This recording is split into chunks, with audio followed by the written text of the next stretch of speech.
So, your uncle. What's wrong with him? He's possessed. As in the devil? Something like that. He says a dark man is following him, watching him at all times. What do you make of it? It's nonsense, of course, but I'd be lying if I said it didn't bother me. You see, it runs in my family. Possession? No, Detective. Deteriorating melancholy. Practically every member of the Hartwood family is driven mad before they grow old.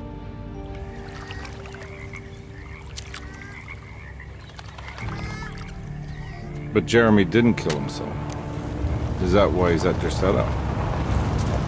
Despite being convinced that he is truly possessed, he decided to put his last chips on Dr. Gray and his psychoanalysis, figuring he might stumble upon some cure.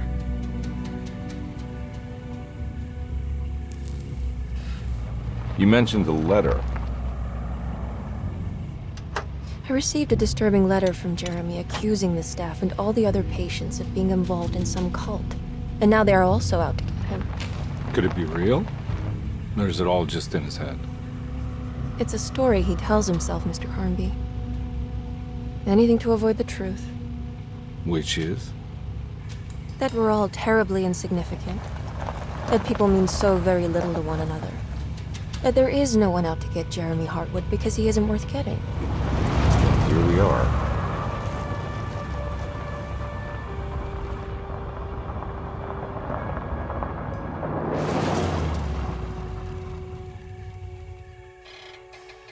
My uncle's not well, Mr. Carnby.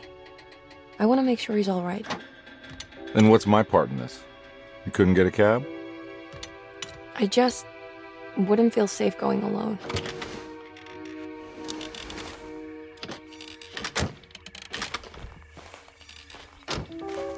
Did you bring a gun? Yeah. You think it'll actually come to that? No. But you might need to wave it around depending on how agreeable the staff will be. What exactly are we gonna do when we find Jeremy? I don't know. Let's just find him first.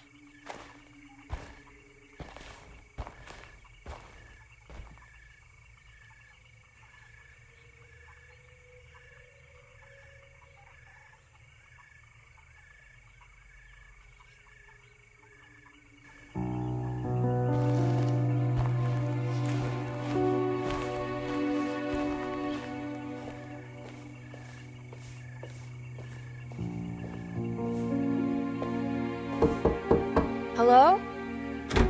Hello? Looks abandoned. It can't be. There has to be someone around. Wait here. I'll go around back.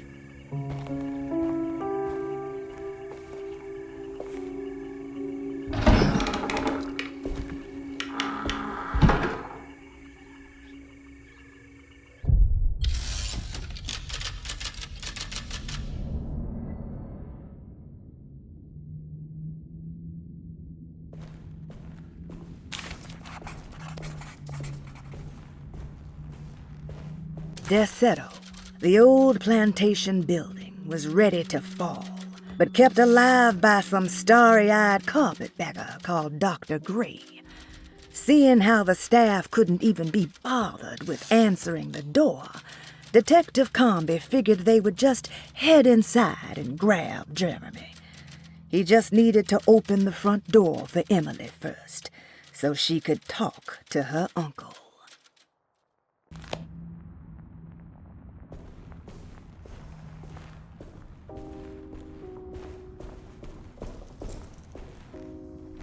Now what do we got here?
Nah, I'm not getting in there.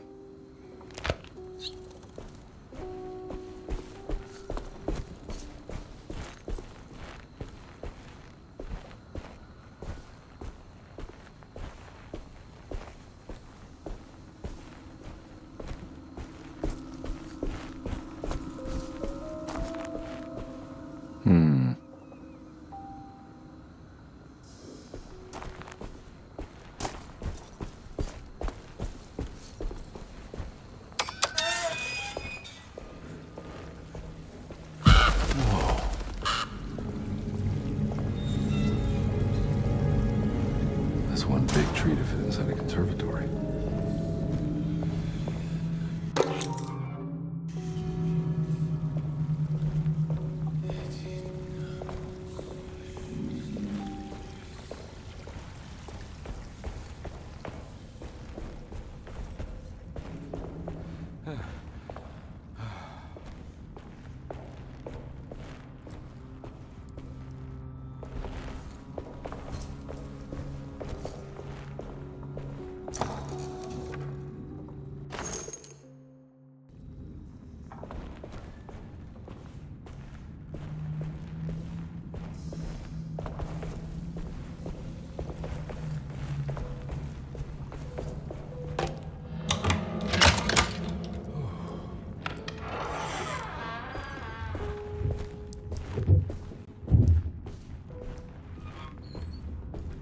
Don't mind if I do.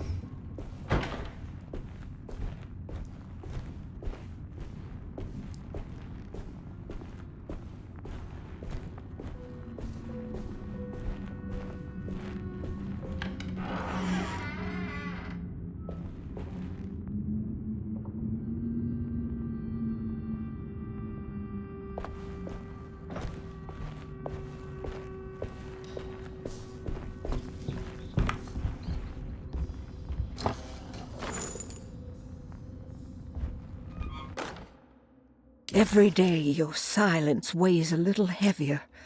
It's been a difficult year for everyone, and many have lost all hope. I read in the papers about people suffering. Pictures of dust-covered landscapes without a drop of water. I wish I knew if you were still tending the earth or if you had turned your back against us. I have started to look for help elsewhere.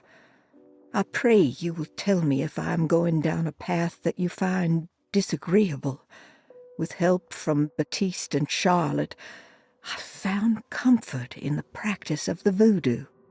I have long been skeptical of that Caribbean cult, but it's been of good use to me. It seems all harmless in my book. I say some words dreamt up by the Creoles, and I carry around a small pocket of gris-gris. Nothing of this is mentioned in the Bible, of course, but the French Quarter priestess tells me it's all connected. She says the Christian God is just one more perspective on the creator of things. That's what I like to think, but the other way around, that the spirits of her faith are just aspects of you, our Heavenly Father. I am so grateful for the words you gave Mr. Hartwood. We will sing your praises at St. John's Eve. The world will be blessed soon again. Only the sacrifices of the Old Testament compare to your demands. Let it be the truth. A mother of earth, wood, and dirt. A mother of 1,000 young. Sacred sand, $1. Black cat oil, $1.50. Devil shoestrings, a quarter. That makes $2.75, madame. What was that you were telling the doctor? A goat without horns. What does that mean? Ah, you must have misheard me, madame. I said no such thing. Please, I know I don't look like any of you, but I'm devout. I'm ready to do what it takes. Do not be so eager to sacrifice the few things you have left, madam. Now please, leave my store. A goat without horns.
What was that?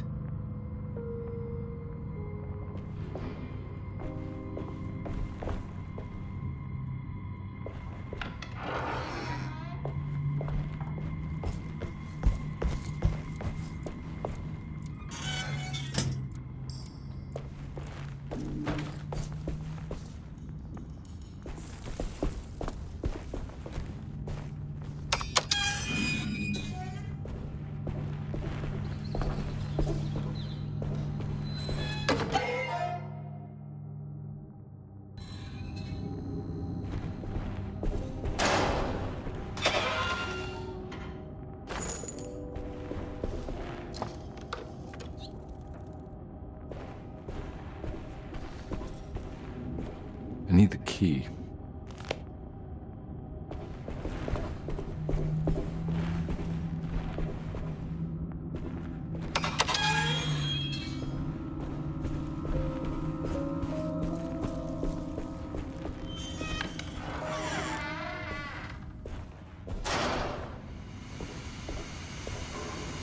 Huh. That doesn't look safe.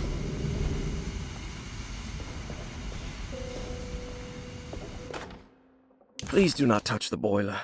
It is working after all. While the sabotage has caused a leak, only the decorative plate has been completely ruined. Let's wait for Mr. Chance to turn up and he can take a look at the leak. Mr. Waits.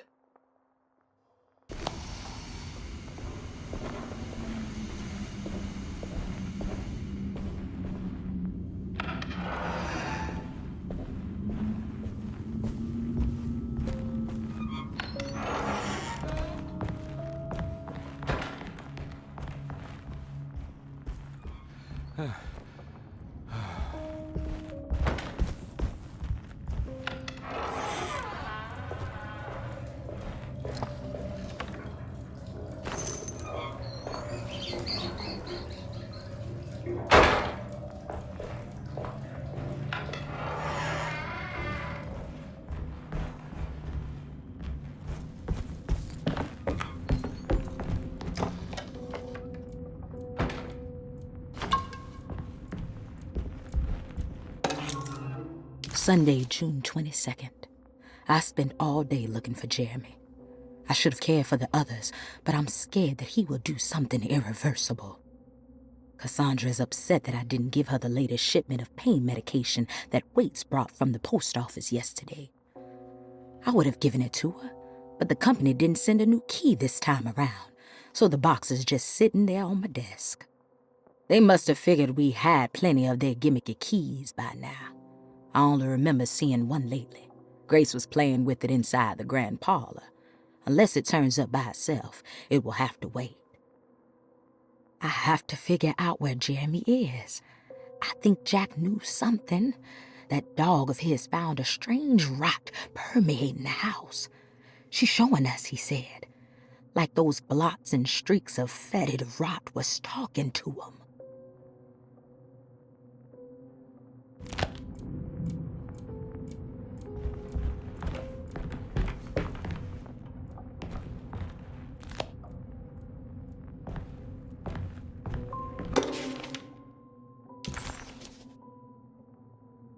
Okay.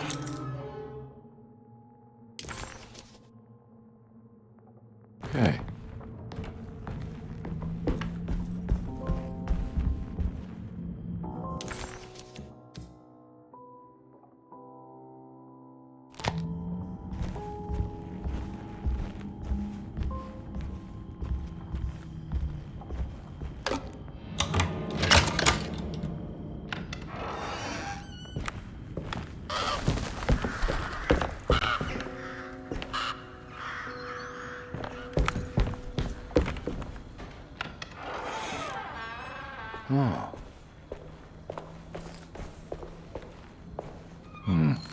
I need the key.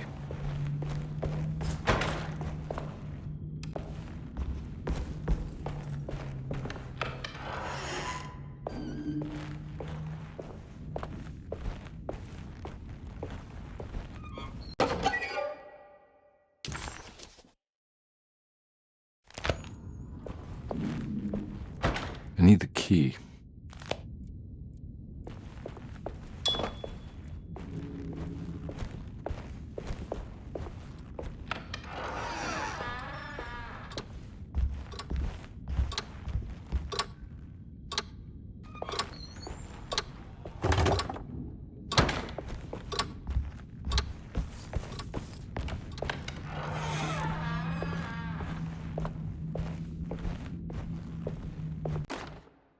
The Great Depression. President Hoover raises tariffs on over 20,000 imported goods in an act to protect American labor.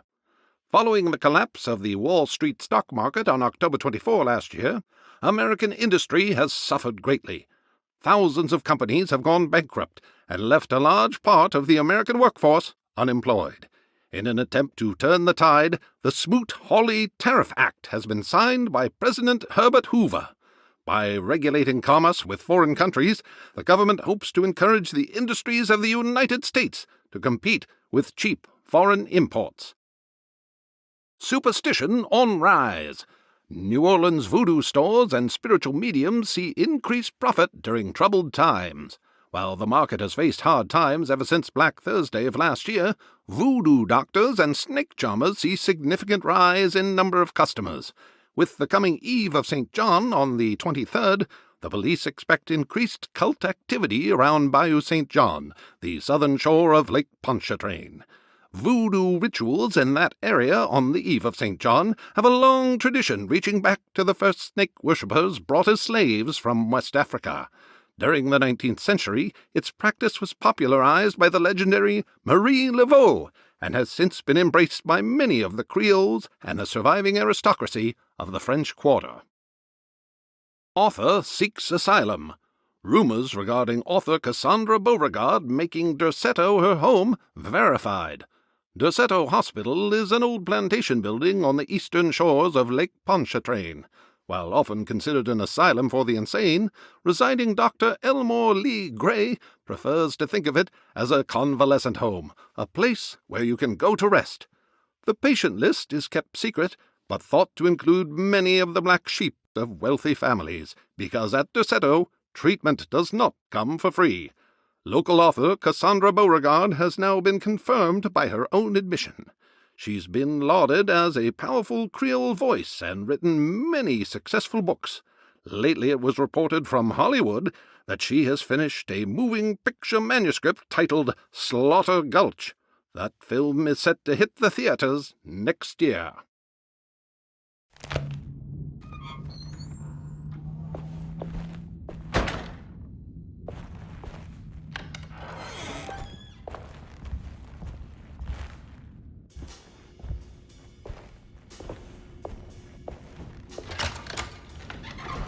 Thanks.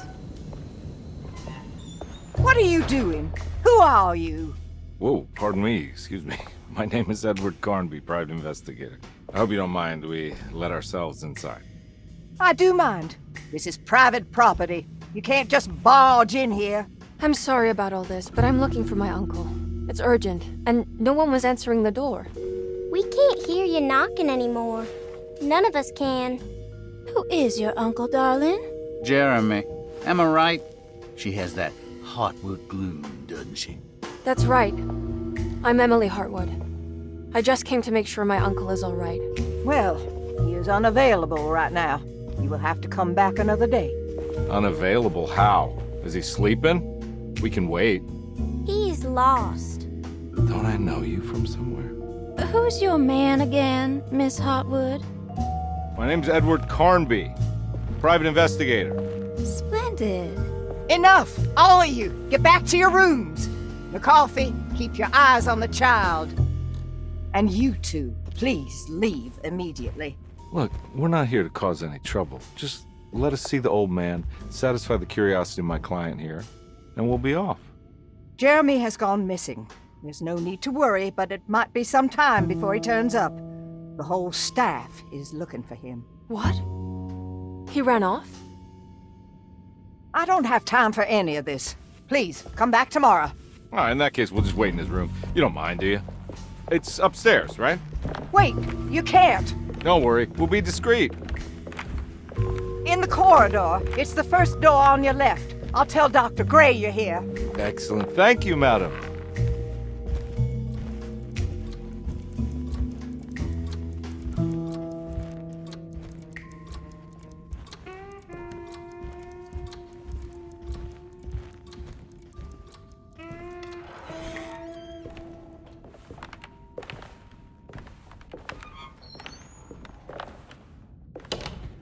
All right, here we are.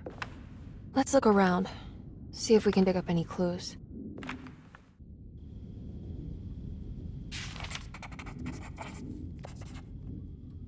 Jeremy had gone missing. The housekeeper said the staff at Derceto was looking for him, and that Detective Carnby and Emily should come back tomorrow. Hoping to wrap up this case before leaving, Carnby hustled his way inside Jeremy's room, leaving the housekeeper flustered and running for Dr. Gray, the chief of Derceto. Having bought some time, this was the perfect opportunity to look for clues regarding Jeremy's disappearance.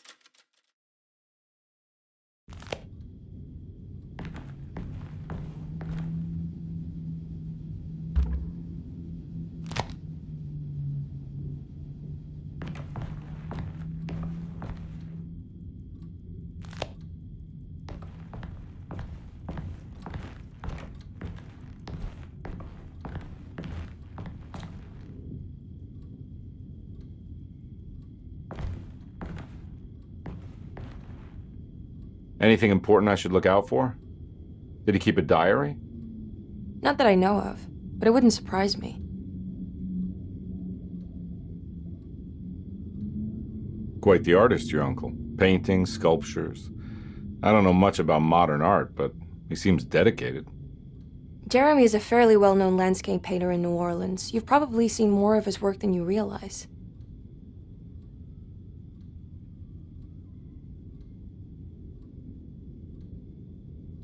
We should go talk to the doctor that the housekeeper mentioned.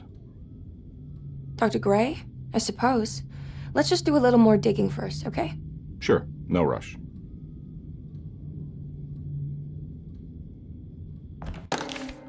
Every night the dark man stands opaque at the threshold of my room, counting the days until my spirit spills out of my tired shape.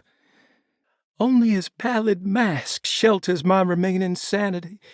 Staring directly into the face of that demonic sultan would surely sunder time itself. Would he have looked the same to my father as he struggled for his life?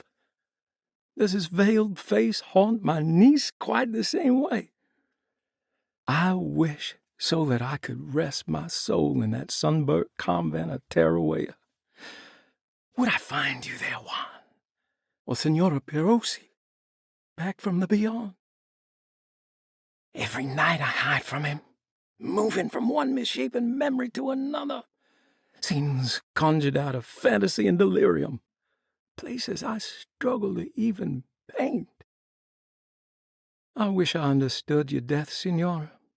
Is there anything I could do for you but bury you in that bleak necropolis? That triumphant chapel rising above the ledges and the oven vaults shall be your sepulchre, where you may rest and I shall weep. How did you first come to understand such things, Senora? How did you know that the battered boil in the basement would lead me to Lafayette Cemetery? Or how the old upstairs clock, with its astronomical motifs, would take me to that hateful mound outside of Claremont Harbor? Those are my memories, my past. Is there perhaps a chance, if ever so small, for me to see Tarawaya? Oh, I want that more than anything. Please, let my talisman take me there. Let me sit with Juan under his Bodhi tree. Despite having sold me that talisman, Miss Jackson, the voodoo priestess, revealed none of her secrets to me. That's why I had to travel to Tonka. Instead, she cruelly told Baptiste, my caretaker, that he would be betrayed and killed in the most awful way, that the one he loved would pierce his thigh with a sharp spear, and that he would be devoured by his own mother. What a terrible thing to say. The people of Derceto are becoming dangerous. They do not understand what they are doing. I must do something to stop them. I tried talking to Dr. Gray, but he confuses my worries. He's caught up in treating me.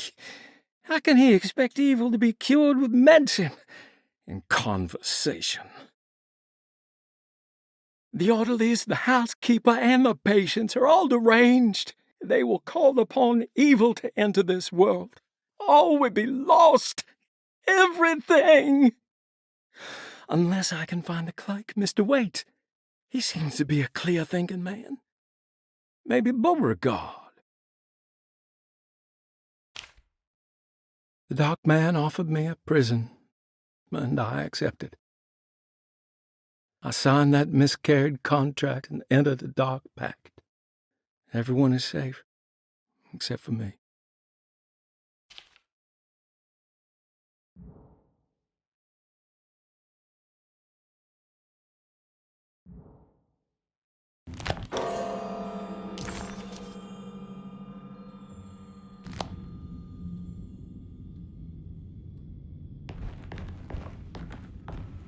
I found a book full of peculiar notes.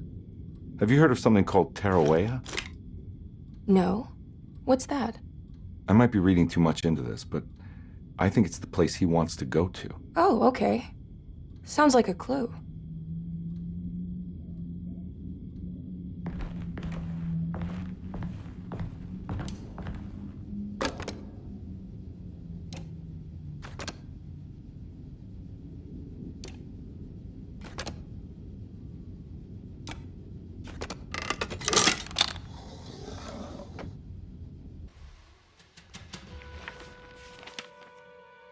Hey, you know anything about this? Looks like some sort of talisman. No, I don't. Oh, help me out here, will you?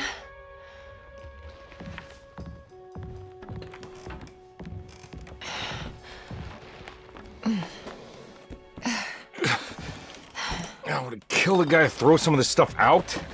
I'd be crazy too if I had this much junk lying around.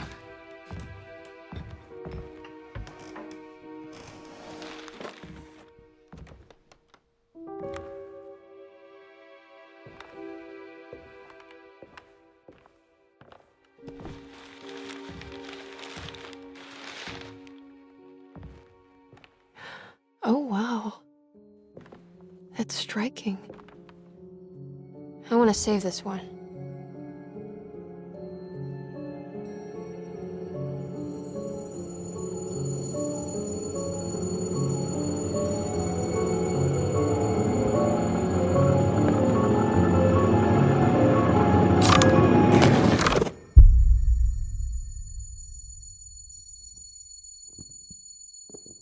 All right, come on. I want to go see Dr. Gray.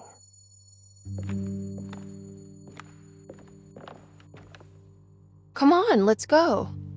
Yeah, I'm coming.